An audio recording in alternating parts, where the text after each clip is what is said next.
morning sun shines on the gleaming hide of a muscular ranch horse. The aroma of bacon and coffee drifts from the wood cook stove at a cow camp. Silver spurs jingle as the men and women of the West get set for another day in the saddle. From the heart of Canada's finest ranching country, this is the Spirit of the West with rancher and horse trainer Hugh McLennan and his collection of music, poetry, and conversations with the folks who live and work with horses and cattle in the Spirit of the West. If you have the December-January issue of Canadian Cowboy Country magazine handy, or even if you don't, I would strongly suggest you carefully read an article called Elk Out of Control. It starts on page 39, and it takes a very revealing look at the huge problem elk have become for ranchers in some parts of the West, and it really looks closely at the effects of the quarantine and slaughter of thousands of cattle after a positive test for bovine TB. It was written by Sherry Monk, and I'll have Sherry on the phone today. It's been really traumatic for the producers, that have been involved, and I feel for them too. In some ways, they're really, so to speak, taking one for the team. And we'll wade further into another issue full of controversy with Baxter Black leading the way. But then I read this story about this experiment a group of scientists had run that concluded that plants feel pain. Really? Can't wait to hear that.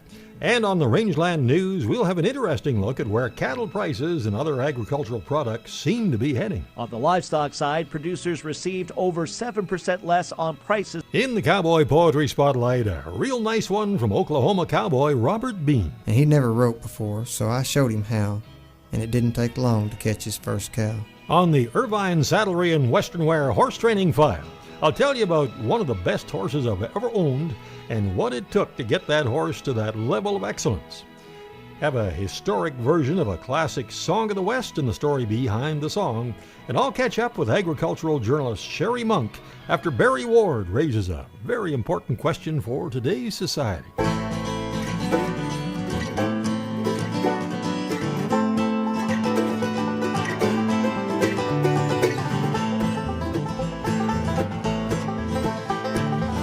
I drove my tractor out into the morning light. Got a lot of work to do, I'll work into the night. I'm planting a crop in the dust of a drought, praying it'll all work out. I rode my pony out into the morning mist, looking for the ones yesterday we missed. I'm living a life, it's dying every day, and so listen when I say, tell me who will drive those tractors when they're gone? Who'll lead the horses out at early morning dawn? Who'll feed the world and carry on when the young farmers and ranchers, they're long gone?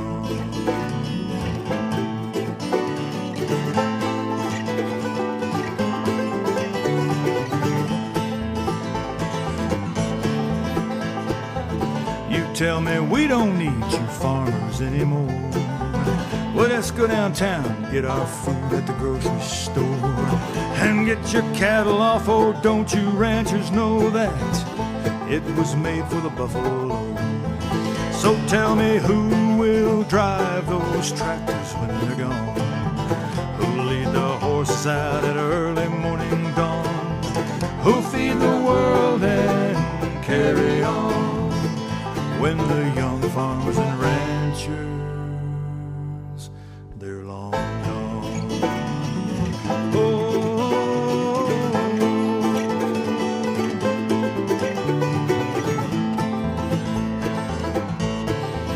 Oh, tell me who will drive those tractors when they're gone? Who'll lead the horses out at early morning dawn?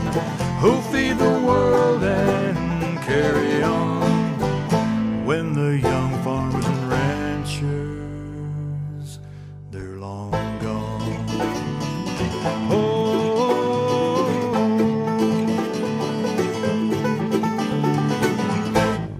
Okay, a little background before I talk with Sherry Monk. Up until 1994, 1,200 feral horses roamed a vast piece of prairie grassland known as the Suffield Base or the British Bloc.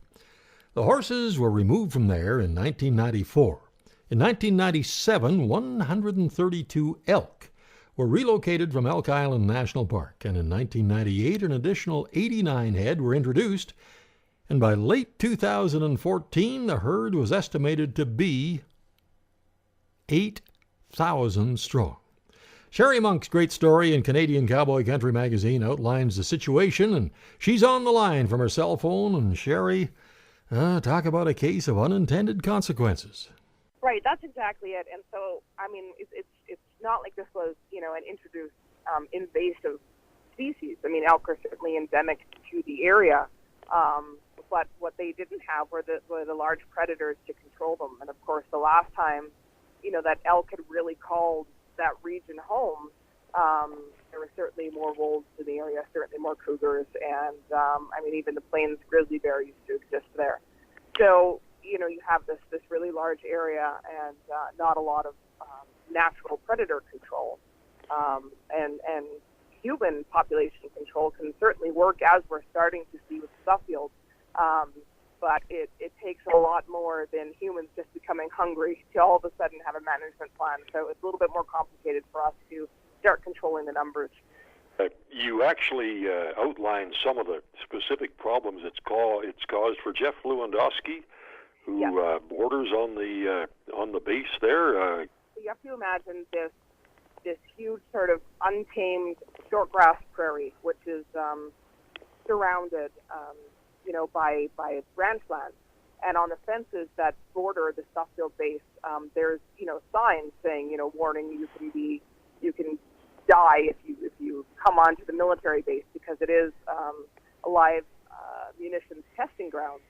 So it's a clash of images right there even. So you have sort of this pristine prairie, and on one side you've got very traditional ranching taking place, and on the other side, live bombing operations. So it's interesting to say the least. But so the issues that they of course run into, elk are very large, and they are hell on fences. So they'll jump them, but they'll take out the top wire. They will use the posts to whittle their antlers down, and it creates a nightmare for them, because then their cattle can get out. They get into their haystacks, they get into their forage crops, and none of this damage is covered by any of the traditional programs that are there to help ranchers, recover from incidents. Okay, Sherry, if you can hang on, we've got to take a quick break, but we'll get back to more when the Spirit of the West continues right after this. Welcome back to the Spirit of the West. Investigative journalist Sherry Monk is on her cell phone somewhere in Alberta. And Sherry, in your story, Elk Out of Control, in Canadian Cowboy Country magazine, you explain how about 30 or 35 elk really disrupted a cattle drive that rancher Jeff Lewandowski was taking part in. Yeah, he was actually helping a neighbor gather and move some cattle, and so it wasn't his cow, but eventually there was sort of a stampede. The elk spooked them.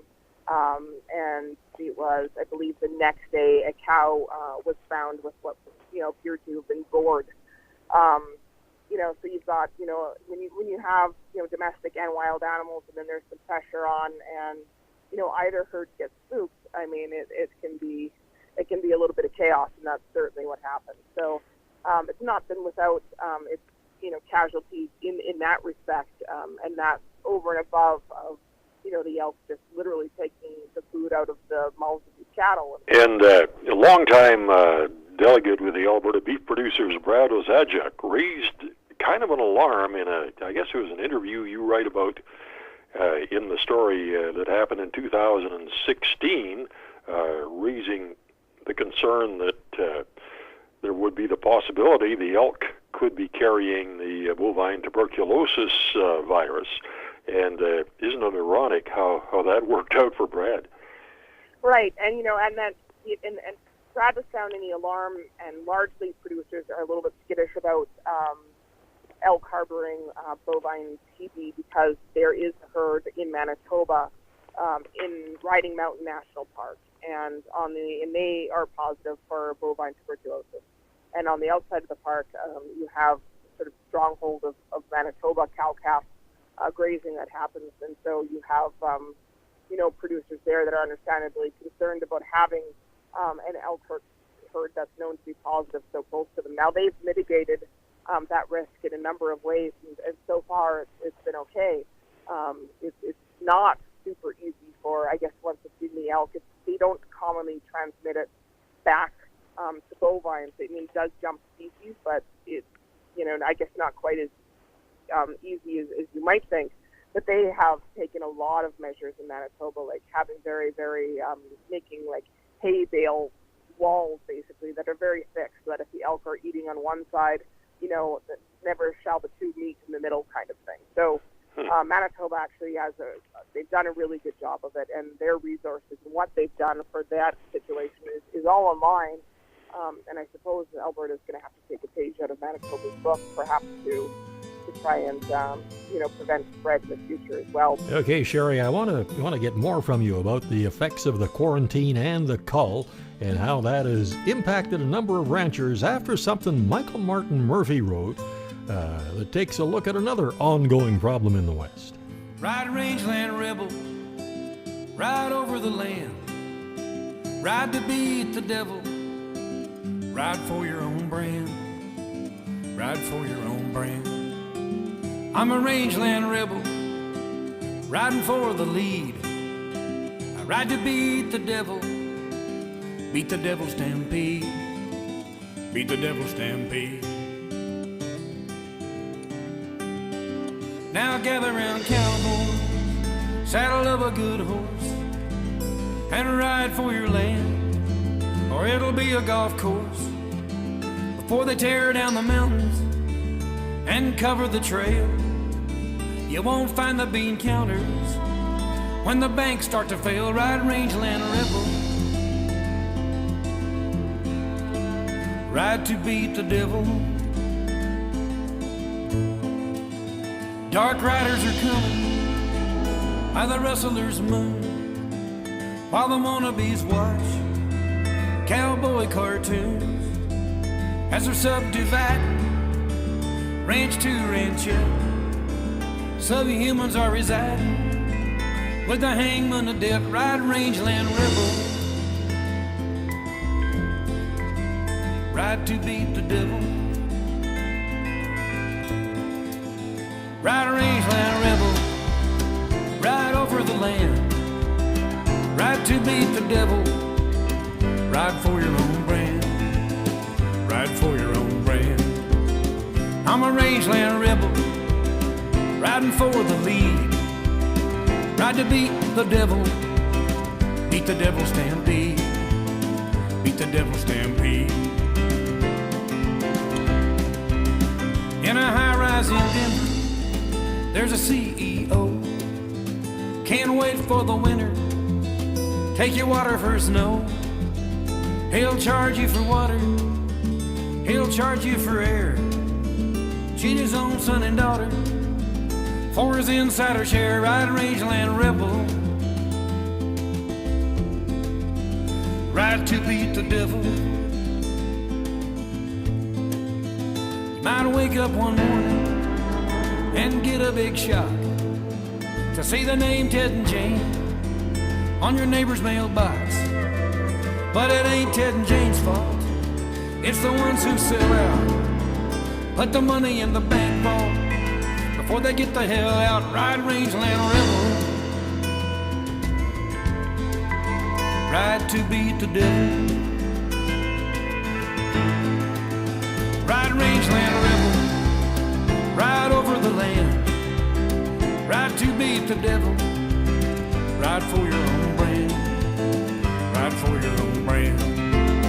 I'm a rangeland rebel, riding for the lead, ride to beat the devil stampede, beat the devil stampede. I'm a rangeland rebel, riding over the land, ride to beat the devil, riding for my own brand. Ride rangeland rebel, ride to beat the devil. Ride rangeland rebel, tried to beat the devil. Save the American cowboy. You better do it now, boys. Ride rangeland rebel.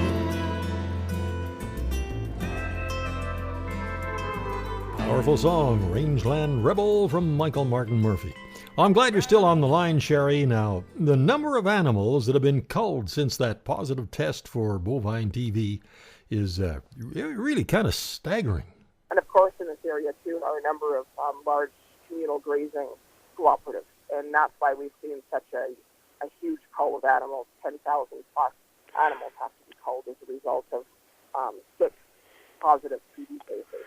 Well, yeah, I've been kind of following that for ever since the story broke, and my heart just goes out to those producers that are affected by that, and I just share their incredible frustration with the way the CFIA is handling that, and the fact that all of these animals that were exposed to the animals that tested positive are being destroyed in an agonizingly slow process, and that nobody can see through to the other side of this situation. But yeah, it's been really traumatic for the producers, that have been involved, and I feel for them too. And in some ways, they're really, so to speak, taking one for the team. And I guess the reason why is because, I guess in order for Canada to keep its TB-free status, or even for a region to keep its TB-free status, you have to go through certain steps. And the OIE, which sort of directs this kind of thing, they do allow for multiple positive cases before it's kind of considered like an outbreak or it's out of control. But you have to sort of identify and keep it to one incident, in one major index herd. So that's why we've seen this kind of get so expansive.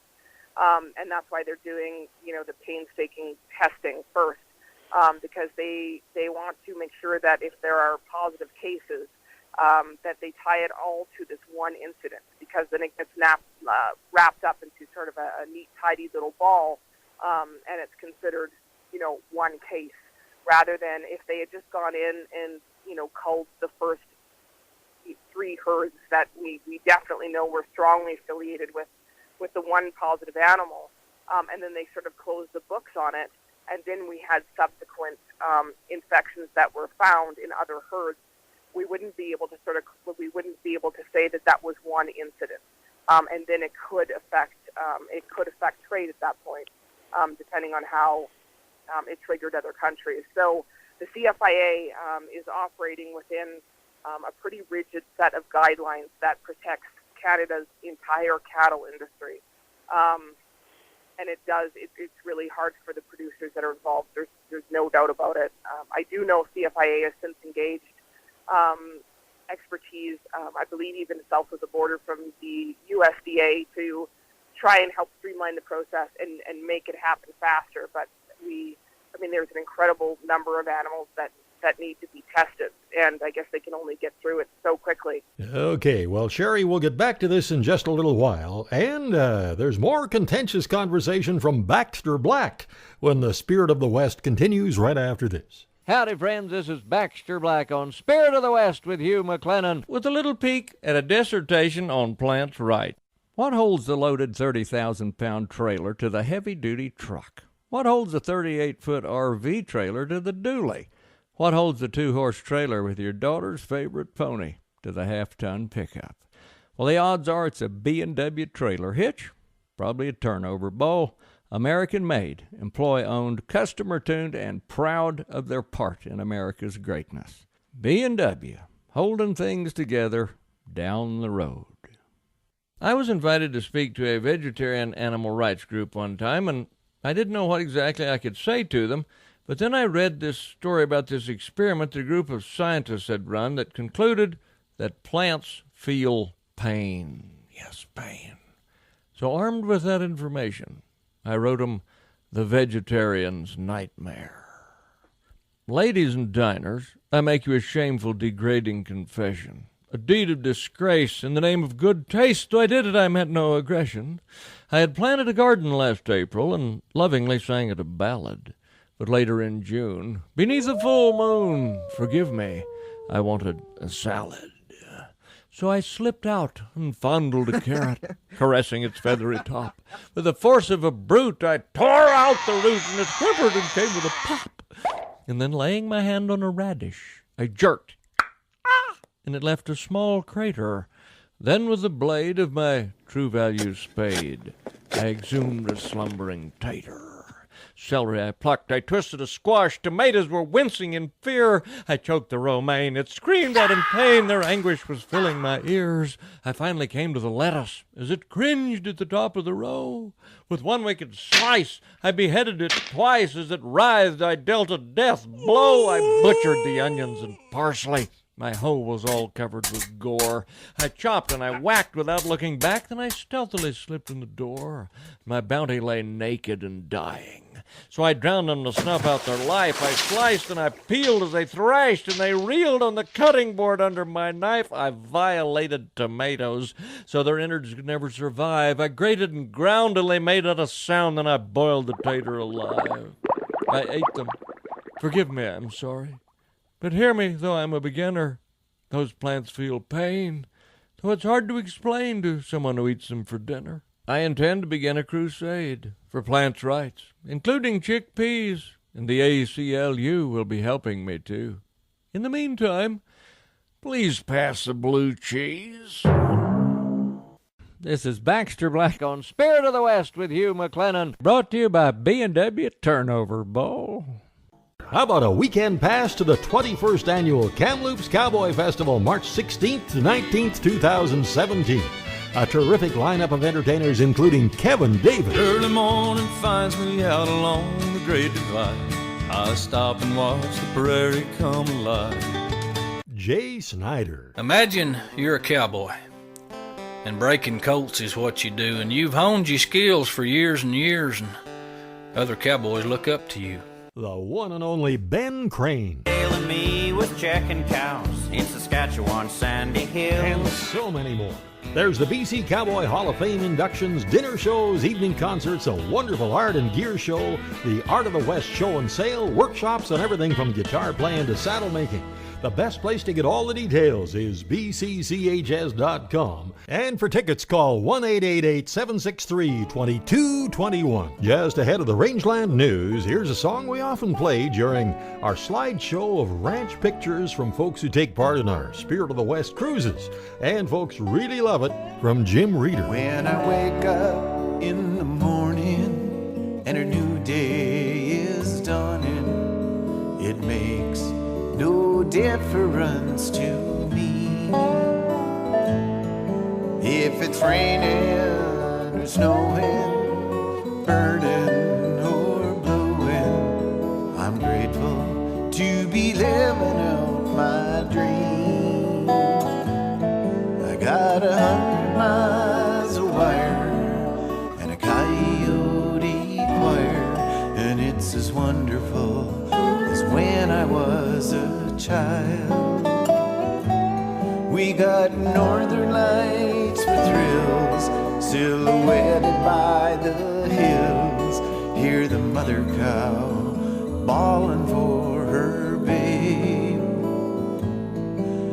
Oh, I think the ranching life's okay.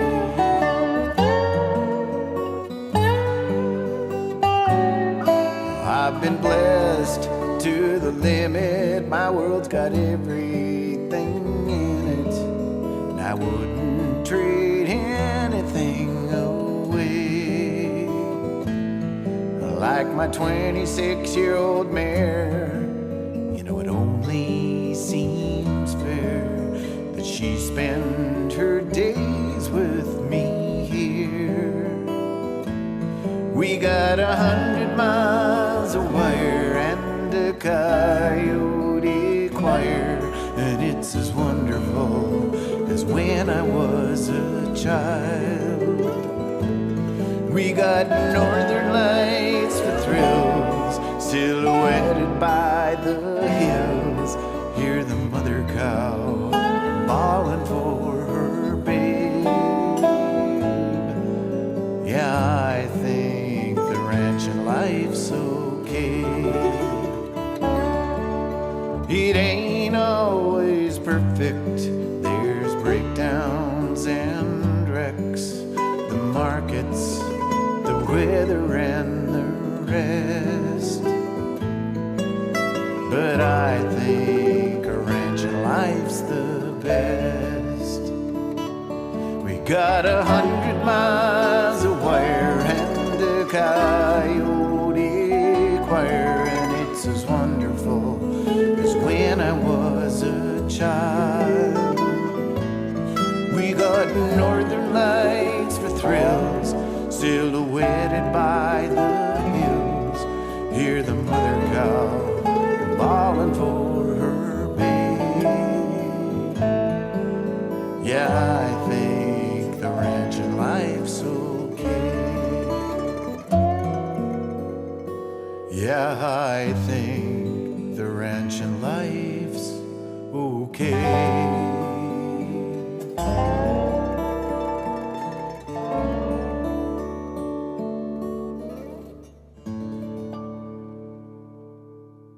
Enjoy the Kamloops Cowboy Festival without the worry of winter driving. Frontier Bus Lines will leave Central Alberta March 16th and return on March 20th. There'll be great entertainment on board, and the package includes luxury motor coach transportation, 4 nights accommodation at the Coast Hotel and Conference Center in Kamloops, $15 daily meal coupon, 1 transfer to the Horse Barn, a weekend pass to the Cowboy Festival, and Friday, Saturday, and Sunday dinner and entertainment at the Convention Center. For more information, call 1-888-538-7287. Now the news of the Rangeland, a roundup of news and coming events from around the West. At the top of page 1, we're well into 2017 and still examining some things that happened last year and wondering if it's the start of a trend.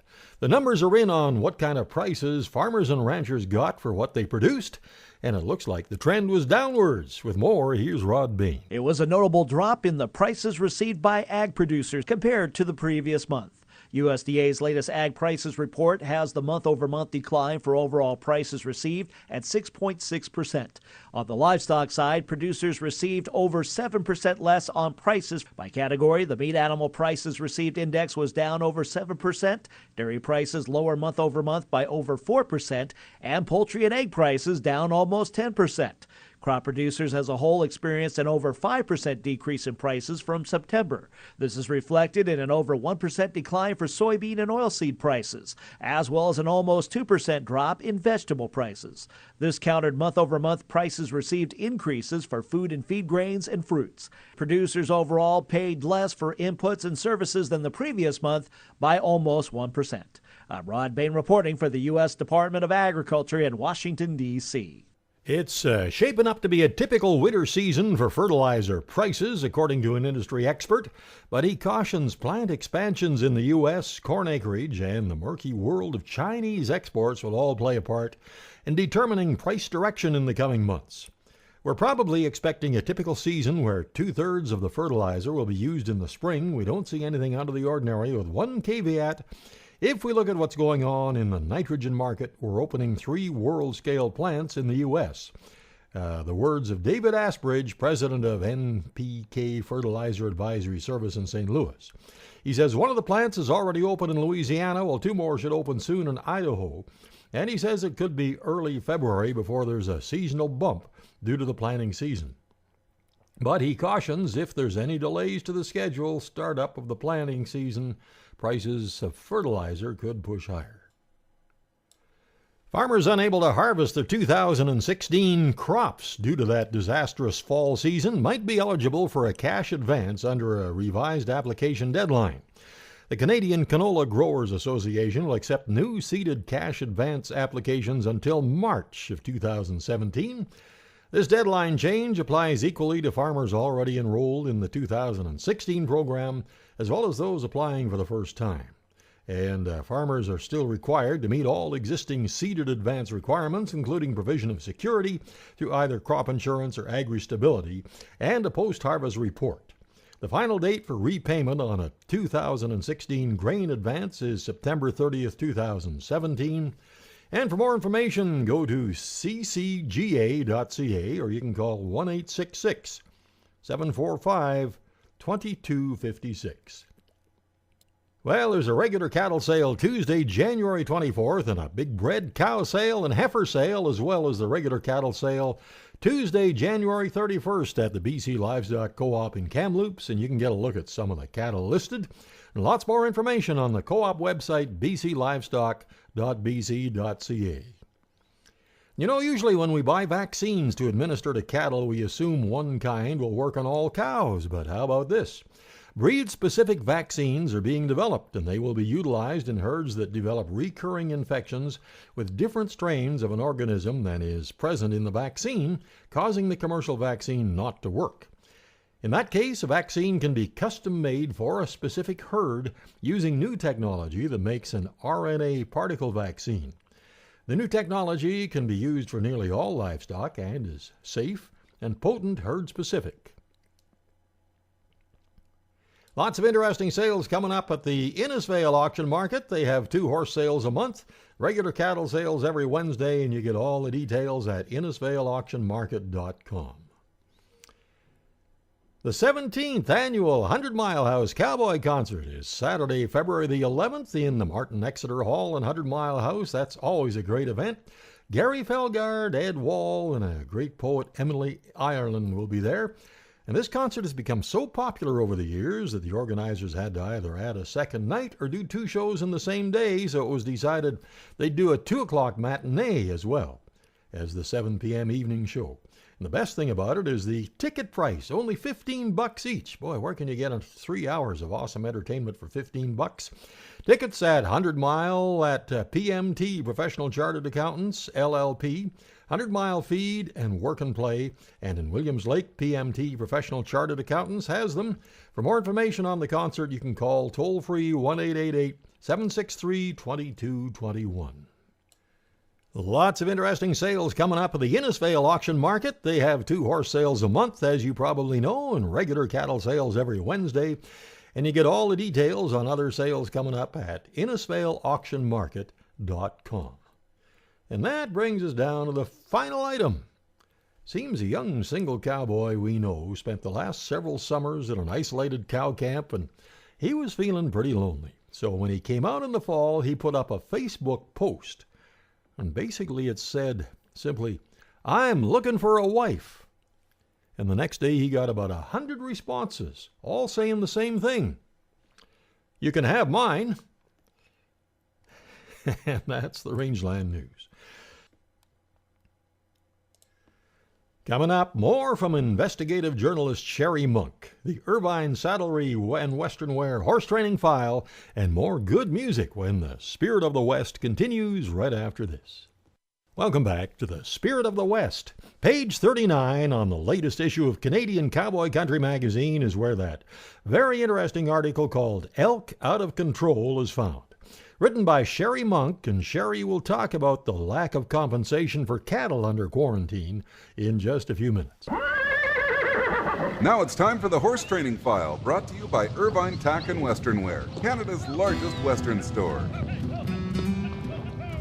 Today I'm going to talk a little bit about one of the finest horses I ever owned and some of the things that made this horse so great.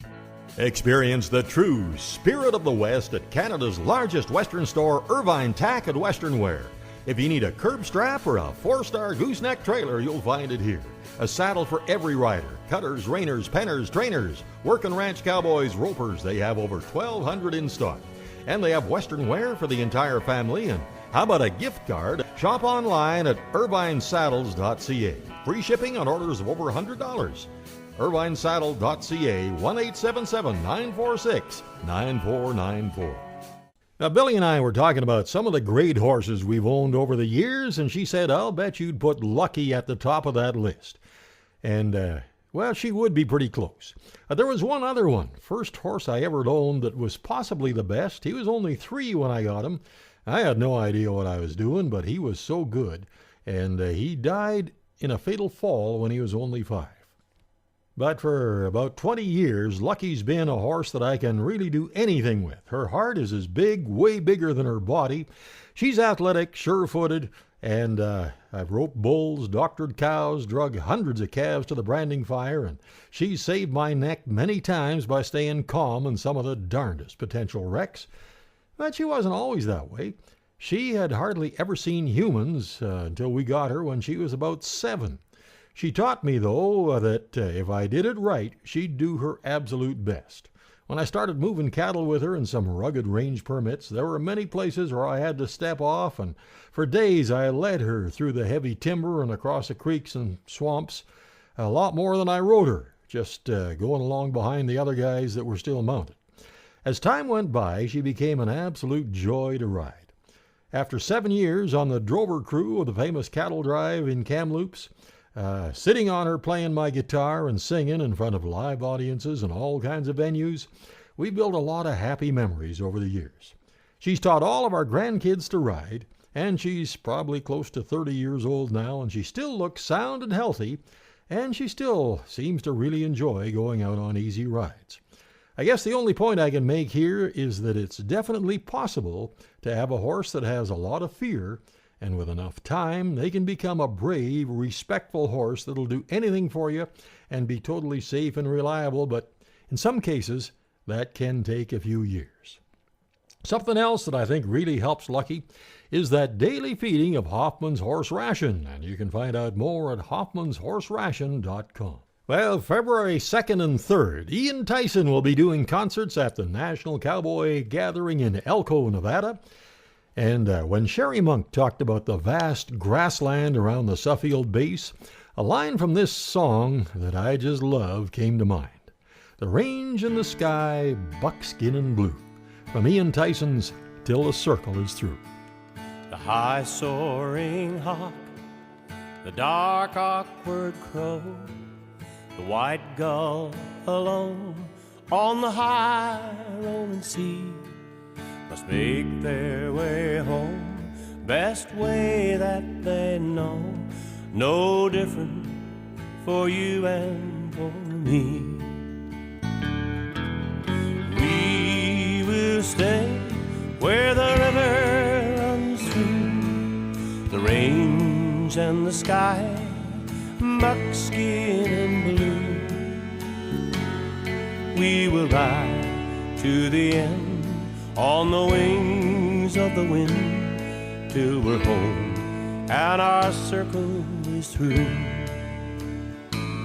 May the children read, may they understand what is of true value, so the truth may be known, the glory of God and the dark side of man.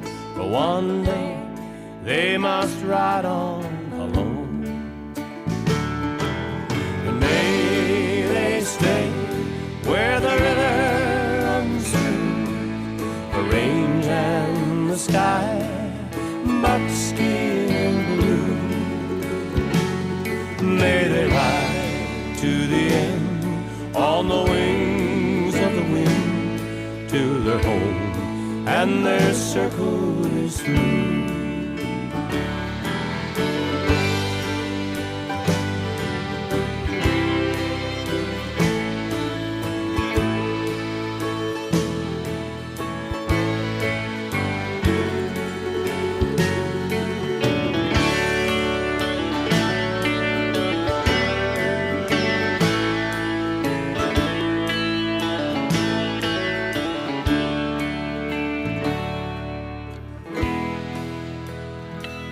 May the river flow, may the salmon run, may your nights be crowned with a mantle of stars.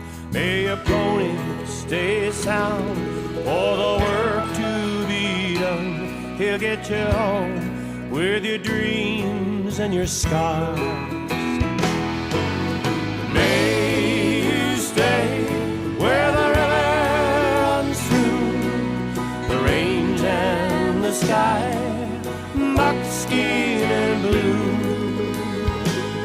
May you ride to the end on the wings of the wind, till you're home and your circle is through. We've had Sherry Monk on her cell phone from somewhere in Alberta today talking about the great article she wrote for Canadian Cowboy Country magazine. And I guess if nothing else, Sherry, we're learning that it's really easy to kind of oversimplify some complicated situations. It's a complicated story. And I know it's really, really easy, and it's really tempting to just try and point the finger at, one person, or, the decision to put the elk in there in the first place, or the CFIA for doing all the slow testing. But this is a story with a huge area, a ton of moving pieces, an enormous amount of animals, and complicated sort of international animal health laws and trade rules all at play. So there's no way to simplify this story, but that obviously doesn't detract from the emotions or the trauma that the producers have gone through as well. I mean, if you talk to Terry Mason at Cowboy Country, she'll tell you that I almost didn't do this story because I wasn't sure if they could give me the minimum space I would need in order to tell it properly and to give sort of the facts and the context that people really need to be able to make a sort of a sound decision, or to get a clear picture of what happened. And we produce, I think, the best beef in the world, and particularly in the West, we do it in a sustainable way, and it helps conserve the grasslands that we have. So if we do have a flaw in our system, it's that the CFIA only will compensate producers for animals that they order a cull for. They don't compensate producers for the costs associated with a quarantine. And that's a big, big hole in the system for all of us. Not only is it unfair for the producers that suffer all those expenses, but I really think it's a hole in the system for all of Canada, simply because if people are afraid of a quarantine, that means they become afraid of reporting possible health issues that might result in the quarantines. Agri-recovery is a program that producers are going to be able to use to recoup some of their costs, but it's not immediate, and it's certainly not a permanent solution for future quarantines. Well, let's hope we can make some progress in that direction. That's Sherry Monk, who wrote this very interesting article in Canadian Cowboy Country magazine called Elk Out of Control. Starts on page 39 of the latest issue. Highly recommend it. Almost compulsory reading for everybody interested in the issue. Next, it's our classic Song of the West and the Cowboy Poetry Spotlight, when the Spirit of the West continues right after this. Welcome back to the Spirit of the West. Time to dig into the vault for another Western classic song. This one was written and became a hit in 1945. Well, it became a song in 1945 and then a movie in 1946. Well, I think I started school that year. It was written by Ray Friedman and Dick Thomas, and it was a #1 hit for the singer Dick Thomas. The song was Thomas's first chart entry on the Jukebox Folk Records chart, and was also his most successful release. It spent 4 weeks at #1 and a total of 23 weeks on the charts. The Dick Thomas version also reached Billboard's best-selling record charts, attaining the #16 spot. Gene Autry sang the title song in the movie, the first film he made after leaving military service at the end of World War II. Bing Crosby recorded the song December 27, 1945, and it reached #3 on Billboard's best-selling record charts. It's been recorded by dozens of singers, including Willie Nelson, Riders in the Sky, Ed Peake, Ferlin Husky, Dwayne Eddy, and many more. I probably listened to at least a dozen different versions, and finally decided on this one by Slim Whitman. I thought it was one of the best. Our classic Song of the West this week, Slim Whitman and Sioux City Sue.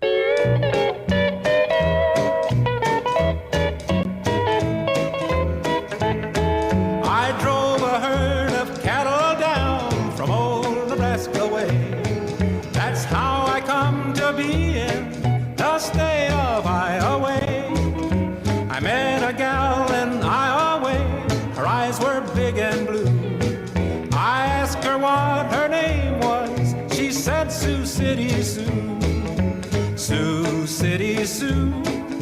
Yodelay-doo. Your hair is red, your eyes are blue. I'd swap my horse and dog for you. Sioux City Sue. Yodelay-doo. There ain't no gal so true as my sweet Sioux City Sue.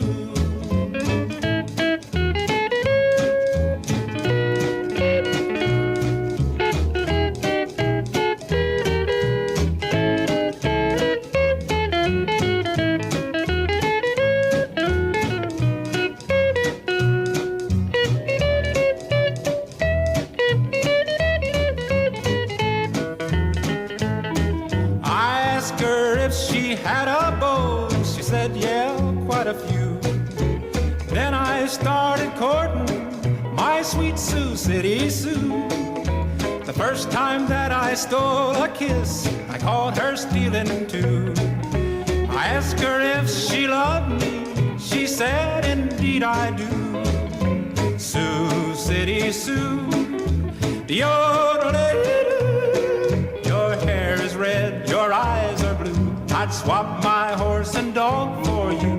Sioux City Sue, yodelay-doo. There ain't no gal so true as my sweet Sioux City Sue. Robert Bean was raised in Oklahoma. He rode bulls for about 17 years and he cowboyed on ranches around Oklahoma and Nebraska. And now he has a busy career as a farrier, shoeing horses all over the country. He also holds a degree in biology, and he writes and recites real well, too. This is Robert Bean, and it's called Birth of a Buckaroo. I was sitting alone one evening after dark, when outside the window my dog starts to bark. Well, I jumped from my chair and looked through the pane to see who'd be coming this late up the lane. I knowed who it was when I saw the old truck. It was a young feller from town, I think they call Buck. Well, he walked to the door, and I let him right in. "Just come to see you," he says with a grin. Well, his work was done. He'd run out of luck, with nowhere to stay except his old truck. He'd never worked cattle, but be willing to learn, and be a good hand if just given a turn. Wouldn't ask for much, and didn't need pay. His main concern was a dry place to stay. What with spring coming on, and the rains we'd have here, I figured some help would be nice to have near. Well, he asked about the work, and I told him get ready. For hard work round cows, it stays pretty steady. Now round cows he was green, this young city feller, but I'll tell you for sure, old Buck, he weren't yeller. We fed through the morning, and he did his share, and I tell you by noon we're hungry as bears. The evening went fine, we're working horseback. I could tell before long this kid had a knack. And he'd never roped before, so I showed him how, and it didn't take long to catch his first cow. Well, the summer went fast, as most of them do, but the truth was fall was way overdue. A Bucky learned fast and saved most of his pay to buy his own cack and go his own way. Winter was coming and work would slow down, but I talked to the boss about keeping him around. Then winter hit hard, it got colder than hell.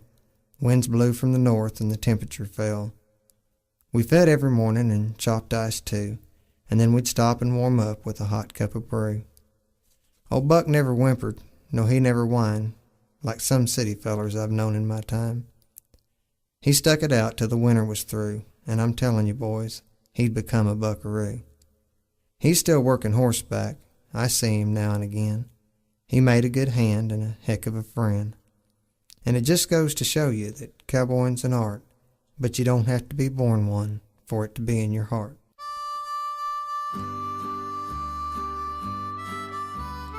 Thank you so much for making the ride this week. Sure hope you can saddle up and ride along next week at the same time. And thanks again to our Spirit of the West support crew, Mark and Kathy McMillan at Meadow Springs Guest Ranch. And if you're looking for tractor parts, well, Mark can help you there too. See one of his websites, bctractorparts.com. And if you get a chance, check out our Spirit of the West radio show Facebook page. Maybe like it and share it. And, oh yeah, we still have a few cabins available on our Spirit of the West cruise to Alaska in June.